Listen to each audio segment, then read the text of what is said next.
Dalam Bapa dan Putra dan Roh Kudus. Amin. Allah Bapa di surga, tidak ada yang tersembunyi bagimu. Segala kejahatan pada akhirnya akan terbongkar. Bantu kami untuk tidak menyembunyikan kejahatan dan maksud-maksud jahat kami. Sehingga pada akhirnya Tuhan akan menunjukkan kepada kami, menceritakan kepada kami perbuatan-perbuatan jahat yang telah kami lakukan di masa lalu. Bantu kami untuk jujur apa adanya denganmu. Terpujilah namamu King dan sepanjang segala masa. Amin. Para saudaraku terkasihi dalam Kristus, tidak ada yang tersembunyi bagi Allah.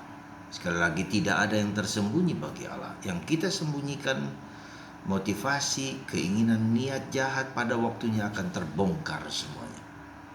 Dan itu terjadi pada Daud. Daud yang berbuat jahat dengan mengambil istri seorang panglimanya, bahkan membunuh panglima itu, Uria. Istri itu bernama Betseba.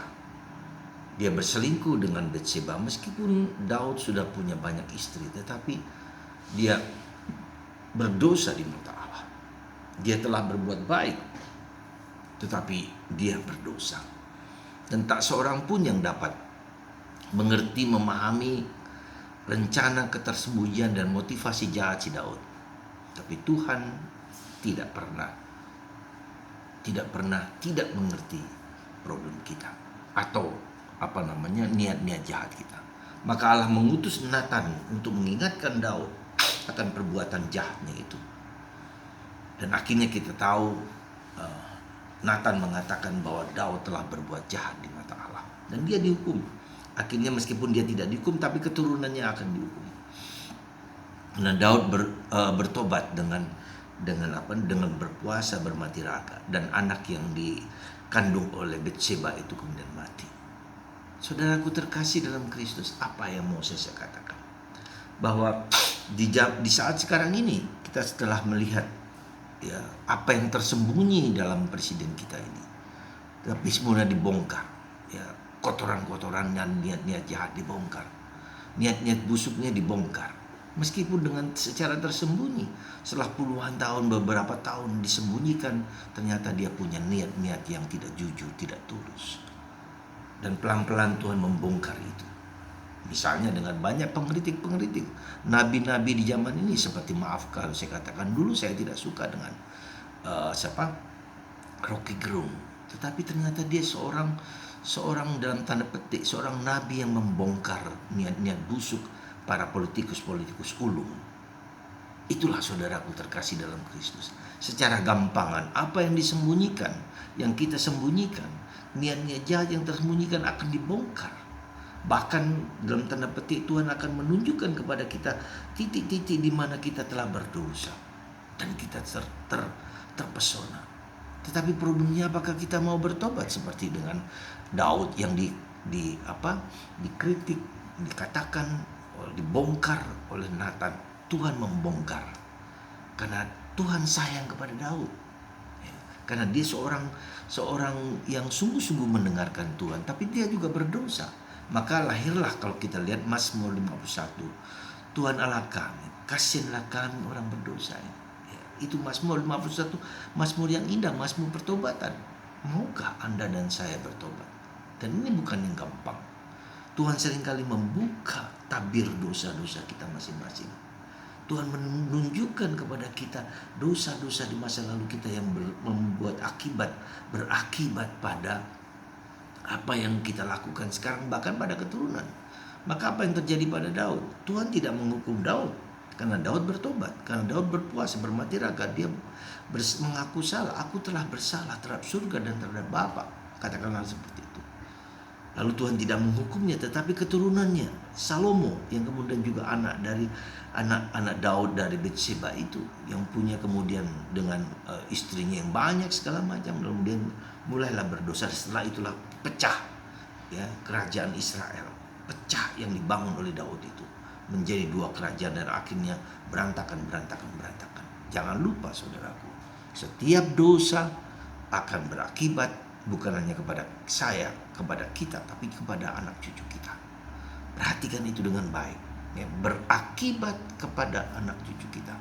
Apa yang kita taburkan itu berakibat hancuran kepada anak cucu kita. Dan ini yang sering kali dilupakan oleh orang-orang zaman sekarang, oleh kita semua katakanlah. Maka ketika kita tidak memperhatikan etika, ya, etika itu lebih daripada hukum, mengatasi itu. Dan yang menghukum etika itu yang menghukum siapa? Orang lain, masyarakat.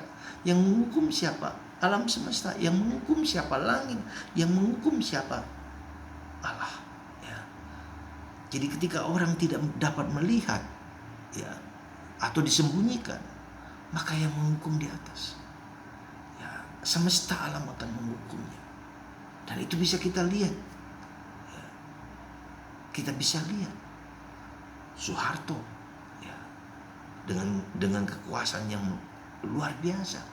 Kita lihat berantakan semua anaknya karena, ya, tindakan-tindakannya yang otoriter dan bahkan membunuh banyak orang. Kita lihat rekam jejak dari para paslon-paslon kita. Kita bisa lihat. Jadi ketika orang tidak memperhatikan etika, saudara, nanti itu akan dihukum oleh alam, dihukum oleh masyarakat, dihukum oleh bahkan boleh dikatakan oleh langit, oleh surga. Perhatikan itu. Kita akan melihat apa yang akan terjadi dengan pemilihan bangsa kita ini dengan carut marutnya politik. Itu yang pertama. Yang kedua, luar biasa, Tuhan mengendalikan alam semesta, tsunami, badai besar dihentikan oleh Yesus hanya dengan satu kata, diam, tenanglah. Saudara, kita punya Tuhan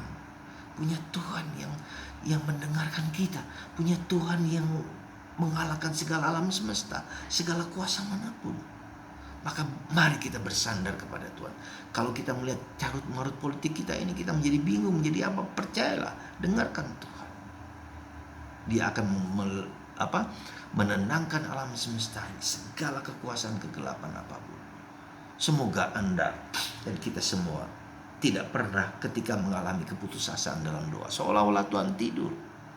Saya telah berjuang, saya telah berusaha, kita telah berusaha, dan Tuhan Yesus mengatakan, kamu tidak punya iman. Padahal kita telah berdoa. Nah, disinilah kesempatan kita untuk melihat gradasi iman kita. Iman kita hanya di mulut, iman kita hanya di kepala, atau iman kita hanya di hati, atau iman kita yang yakin dalam situasi apapun Tuhan selalu dan selalu hadir dalam hidup kita dan menenangkan badai itu karena kita menyerahkan segala-galanya ke dalam tangan Tuhan. Semoga Tuhan memberkati Anda semua, memberkati kita semua untuk tetap tabah dan tidak merahasiakan hidup batin kita, niat jahat kita. Kita jujur di hadapan Allah, kita tersungkur di depan Allah. Tuhan memberkati Anda, Bapa, Putra, dan Roh Kudus. Amin.